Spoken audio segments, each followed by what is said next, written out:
Hello, everybody. Hi. This is the virtual tasting for Thursday night at ONS. We meet every Thursday at 6 p.m. or almost every Thursday. And We've had a curveball or two. Yeah. It's pretty consistent. Pretty consistent. And, well, for those of you that choose not to be here with us, we thought we'd do these virtual tastings so that you don't miss out on all the fun. So that gives Chris and I an opportunity to drink wine together. Thank God. Just what we needed, an opportunity to drink wine. Well, they've been few and far between. Mm-hmm. I don't think I've had any wine since last Thursday. Cheers.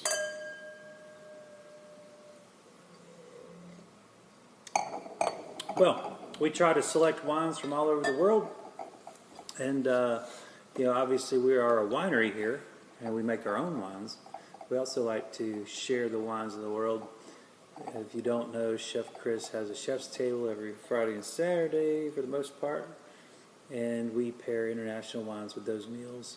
So we think it's important for people to know about not just Yadkin Valley wines, but the wines of the world, and this is one way of doing it. The wines of the world teach us more about Yadkin Valley wines. Good point, Chefy. You don't really know what you got unless you know what else is out there, right? You can't teach what you don't know. That's true. So we're learning right now. That's what we're doing. This is about education. That's right. So we are going to have a beautiful white and a beautiful red today from the other side of the pond. So we're going to start with a summertime classic. Is certainly for my palate, one of my favorite wines of all the whites is Picpoul. Picpoul de Pinet is the region, and Picpoul is an ancient grape, meaning it's been around for thousands of years, not just recently. Although this region has only been officially designated a winemaking specifically for this grape since 2013, but it was always used for all kinds of things like, well, cognac and Armagnac, and in other words, it would be distilled, and it was also used in blends. It really has a lot of versatility. And the Picpoul grape, if this will give you any kind of clues as to what it's going to taste like, it roughly translates to a little stinger, or a lip stinger. And what it is the high acidity here will give you a little bit of zap, I guess. It does. And I think that is a great description of it. This would be kind of in the, if I was going to put it in a genre, it'd be maybe towards Sauvignon Blanc. That's what I was going to say. It's reminiscent of. Yep. Maybe just like Sauvignon Blanc light. Mm-hmm. Yeah. But I know this has been around a long time, but this bottle isn't going to be. It doesn't stand a chance. So Florensac is the producer. There's lots of producers, surprisingly. We've actually featured several of them over the years here. And this time of year, I always want to try to reintroduce them to everyone. They drink really good and fresh when they're young. This happens to be a 2020. So this is prime Picpoul drinking time. And you'll notice that they all the Picpoul bottles, which I kind of dig. I don't know if you can see in this glare, but they have this little crest here. And you'll see that on every bottle, and these little wavy whoop-de-doo thingies around the neck. They usually have some other ornate stuff. This one has Picpoul de Pinet. You'll see get a little bit more design on the bottles, which, it just makes it more fun, I guess. It says a lot about how much they care about this, too. When you put that much into a bottle, if you have that level of detail and passion, you're obviously the same amount or more goes into the wine itself. Absolutely. So the name, the reputation precedes itself for sure, because there is a wonderful city here, but boy, the flavor is phenomenal. It's outstanding. It just almost jumps out of your mouth. It's so flavorful. And for a bright wine, it has a particularly long finish, which you don't normally associate those two together. But this one's got it working. Tons of tropical fruit, citrus fruit, mouth-watering. And this particular producer, Florensac, actually gives you a little bit more of a rounded texture. Some of the Picpoul de Pinets can be even more assertive. I would say this one is a bit more rounded, which is probably a better way maybe not the most typical, or that doesn't have maybe as much typicity as other ones, but it does have a more, it's a little easier on the palate for a first timer. Probably easier to get to know this wine with one so fine rather than one that's probably maybe better represents the genre.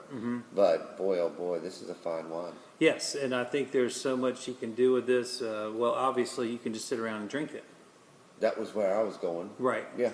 But there's other things you could do with it. Maybe like pair it with food. Huh. Yeah. Huh.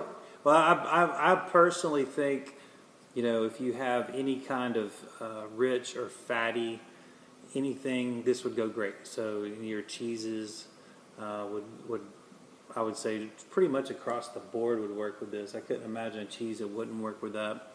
And if you're having some like I don't know, like a greasy bratwurst with sauerkraut, I think this would work great too. Well, we're not going to do bratwurst, but now you got me thinking about it. We are, however, wrapping swordfish in bacon and then giving it a little balsamic drizzle. Wow. Which I think, the acid, the fat, but it's summertime. We're going fresh. We're going fresh seafood. We just had swordfish hit the door. And so it's going to be beautiful. I think that we're going to infuse the fat into the swordfish first. This isn't just a roasting. We do like a poor man's sous vide, because before sous vide there was called a thing called water. Right. And that people use for thousands of years. And now apparently you need to have all these other things. But we're going to wrap our sword and sous vide it in the bacon so the bacon renders and stays in the fish. It doesn't go onto the pan or the grill or the oven. And then we're just going to finish it by searing it. It's going to be delicious. We're going to drizzle it with a little balsamic. It should be great. Wow, and I would imagine this being, we are in the Languedoc. We're really close to the ocean. I would imagine that they eat a lot of seafood, or when they do have seafood, I'm sure anybody that's even in the neighboring areas, because this is a very small region within the Languedoc of southeast France, but I would imagine that there's been many a seafood meal paired with this. This also reminds me of Muscadet. Remember we had the Muscadet from the Loire? Absolutely. Again, another coastal bright white. Mineral layers there, and ancient mineral beds, seabeds. So this, I would kind of lump that in that genre with Sauvignon Blanc, but this is a beautiful standalone. I'm so glad that this became a thing, and in terms of wine, 2013 is practically newborn. It's not to say that they weren't making great wines. It's just that they really just got collaborated and got into a particular style, particular, regulation, so that all the wines. France. I mean, you're going to have a lot of that. So that all the wines are somewhat predictable in quality, and it just over delivers, and it's ridiculous because it's $12. $12. Yep, $12 for the quintessential summertime wine. I know, right? And chef. I didn't even notice that. There's a school of fish on here. I totally missed that. My specs aren't that good. They're almost daring. So of course you want to have swordfish with it, because there's fish on there. Bronzini is probably what they're eating with it, but we're not going to do that this week. Down the road. Yep. Well, you only get what's running, right, Chef? Well, you're not forcing anything. No, and sword's beautiful right now. A lot of fish are pretty right now. There's some amberjacks really gorgeous right now coming in. 3 days a week from the Salina Grace. Really beautiful stuff. Grouper snapper is still high. I mean, we're still buying some of it, but tough market right there. Even though it's fresh, it's not priced as if it's seasoned. Right. But we work our way around those things because we can make anything taste good.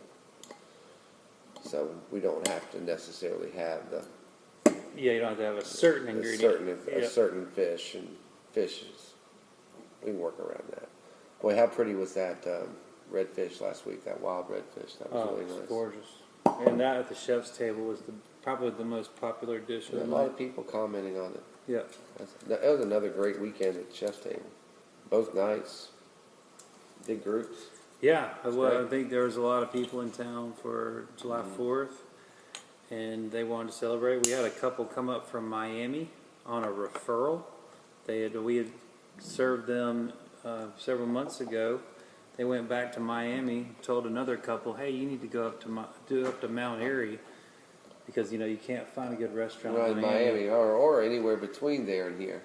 They came all the way up to Mount Airy to do the chef's table. It was their honeymoon, I believe, wasn't it? It was a post. Yeah, they got married during COVID. Oh, okay. So this was kind of like a delayed. Yeah, delayed. So they planned their honeymoon here. Thank you. Which was a great honor. It was indeed, and they were the nicest people, and we converted him to beets.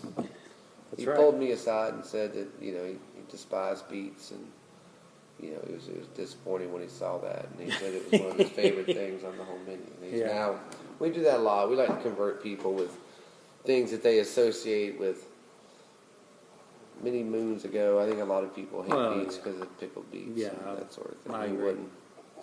But anyway, we don't have to stay there. We love the conversion. We love it when people sit down and go, "I don't drink white wines." Mm-hmm. Oh, really?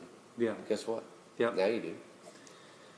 Yeah. So I mean, you've got to have an open mind when you come to the chef table, and in return for having an open mind, you get to taste things better than ever before, and just allowing the mental blocks to break down, the mental walls of flavor that people are afraid of. It just blows my mind, but we do build them up.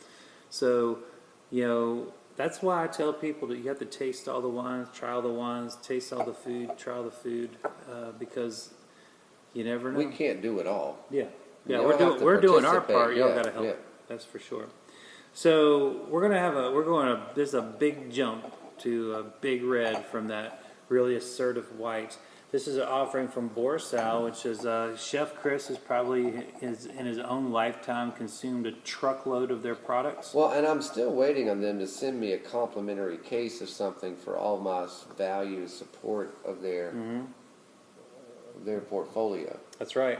So this Saris is a Syrah, and this is not typical of this region by any means. We normally think of Garnacha from this area, which is just, let's see, let me think about my directions, about southeast of Rioja. So it's not very far at all. It's just south of Navarra region. And Borsal is predominantly the biggest producer there is Campo de Bojora, which is the region, and they consume most of that land. I don't know if there's maybe one or two other producers. I could be wrong about that. But they're the majority landholder of that region, and we're grateful for that because they produce excellent wines. They're a good steward of such a large swath, and if you're going to be in charge of such a large swath, they've certainly honored that land. Right. We have enjoyed so many of their offerings. And this is Chef Chris's first little taste of their Syrah, and it is interesting. The nose is throwing me off. Yeah, this is a very highly rated wine as well. I'm not real big on scores and whatnot, but it's hard to deny the quality of press that this wine got.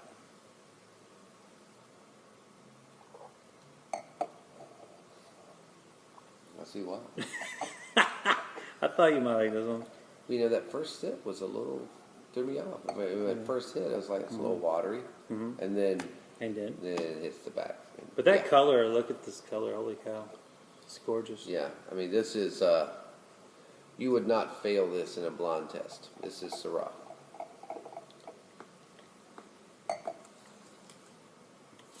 Wow, absolutely mouthwatering. Beautiful city here. My mouth is just really happy with these two. I love high acid wines, and these both deliver. The reason I like them so much is because they complement food, and gosh, I love to eat if you haven't noticed.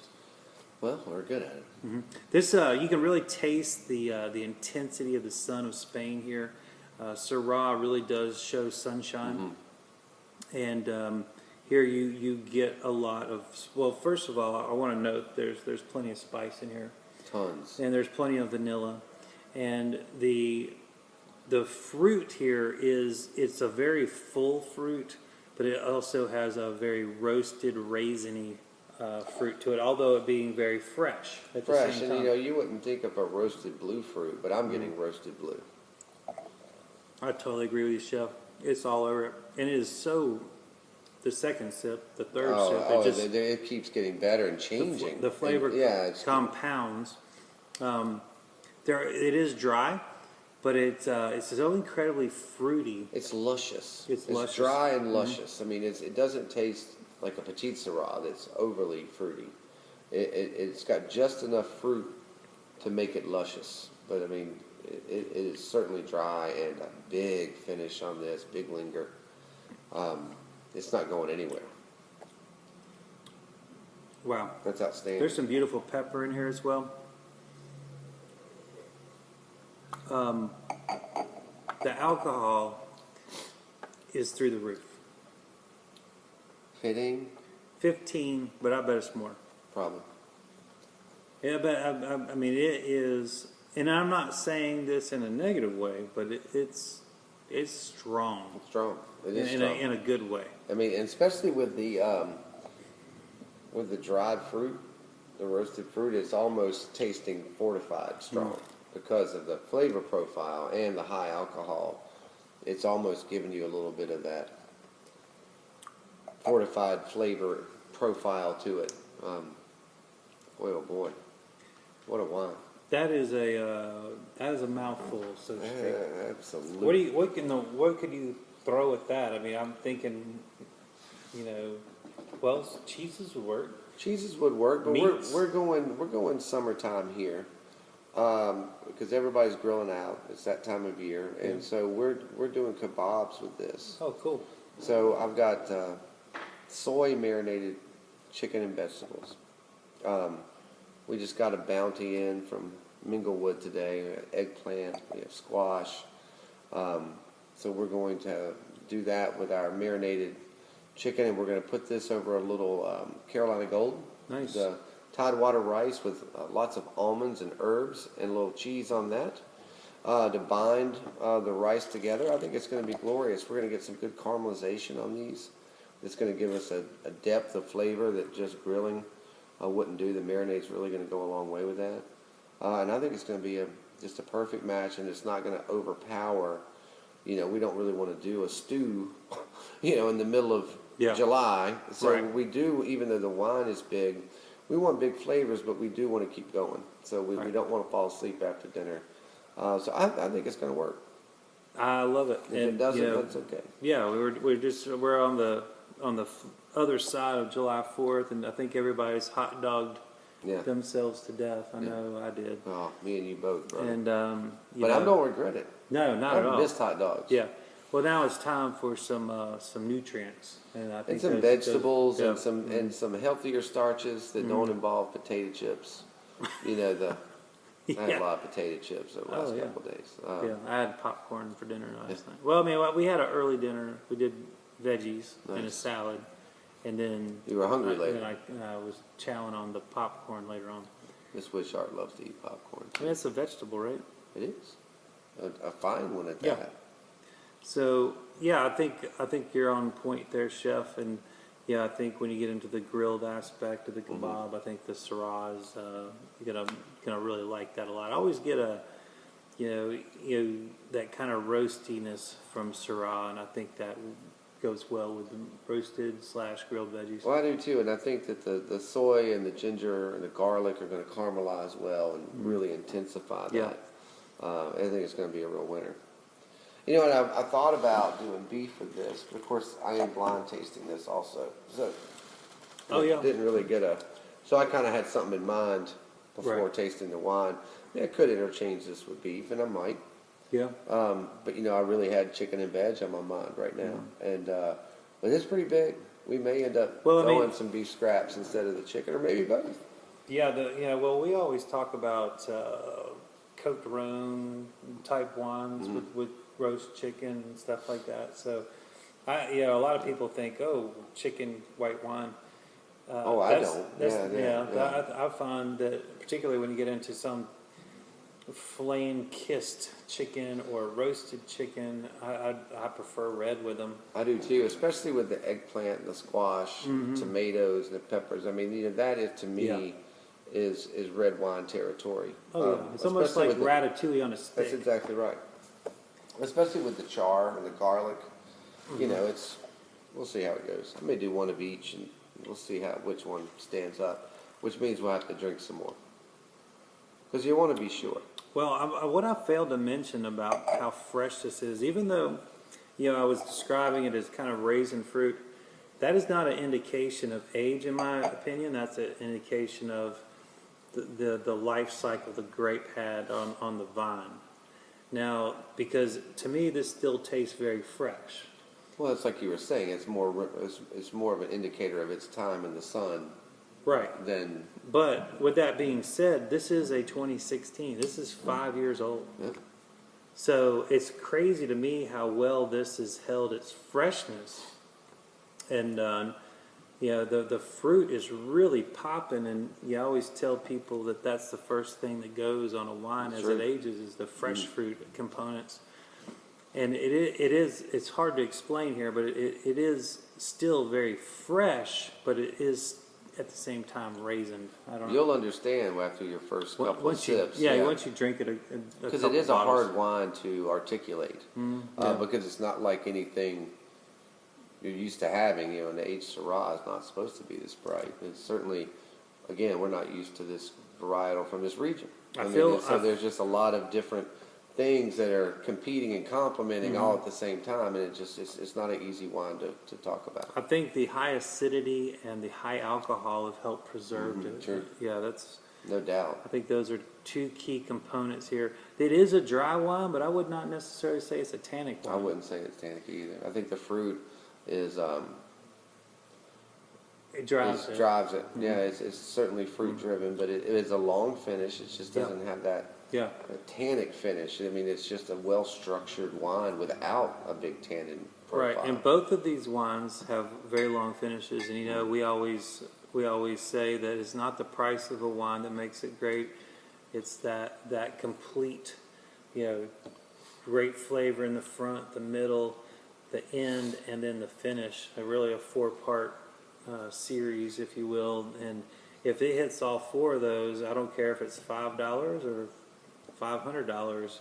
That's what we're looking for. And we're just fortunate enough to have some great distributors out there that are helping us locate these, what I would consider fine wines, and finding them at a price that we can deliver to you, that you can afford to fill up your wine cellar with and drink at your leisure. And drink and enjoy, and not have this huge, that's the only thing I don't like about truly expensive wines, is it's hard for them to be as good as you want them to be. Yeah. And even when they are, you've set an unrealistic expectation of this wine, because, oh gosh, I got $200 in this. It's got to live up to the occasion I'm saving it for. It has to live up to all these things, when it was, that's not necessarily what put it in that $200 price point. So many things play into these price points. Right. Whether it be reputation or region or just all these things. Sure. And if you'd be drinking like a $100 or $200 wine, but our expectation of it sometimes brings that down a little bit, and it's an unfair bar. But I mean, we're all human. We all do it. I know I've done it. And then you get surprised sometimes too. When we buy the high end stuff, and it's like, why is this only $100? I mean, we've said that a lot. We've said that about a lot of $100 bottles. I can't believe we got this for $100. We got a steal on it. So, regardless of price, it really is about the experience that the wine gives you. We try all different kinds, and we're going to keep doing it, and we're going to keep delivering week after week. And we hope that everybody's enjoying this at home. Remember, if you want any of these wines, you can call us at the winery. We have them ordered up for you and hopefully delivered to us within a week. We are kind of out in the middle of nowhere, so we don't get the number of deliveries that big cities will get, but we do get them.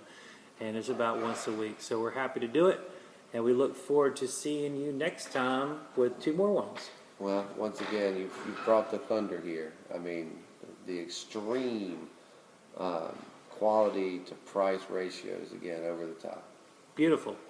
And wait, look at here. What we got here? Oh my goodness! We have a guest. We actually, I think it's an angel. We have a guest. Are we hallucinating? This is if we had a producer, this would be our producer. Just what she wants, another title. And Becca heard. It comes with wine. Becca heard that we were doing a white wine. Her favorite. Her favorite, because she can't drink red wine. Those were the hands of the angel, the wine angel there. So if anybody's in the wine club, you would Let's all recognize say hey her. to Becca. Hey Becca, fresh off of another birthday. What, it's been a week now? Yeah. Week and a half? Yeah. And oh yeah, and cheers to the new Volvo convertible. Oh, it's beautiful. That top It's a being gorgeous down. car, yes. Perfect weather for it. Yeah, Perfect you weather. can see how sunburned I am from having the top down all day. on the Burn floor. well earned. All day. Well, we all have a good time here, even off camera. And just so you know that Chris and I can't do this without the help of our team, even though this is just a podunk operation. Our team allows us to have the time to step aside from the restaurant for a few minutes to do this. So it takes Well, and the takes time.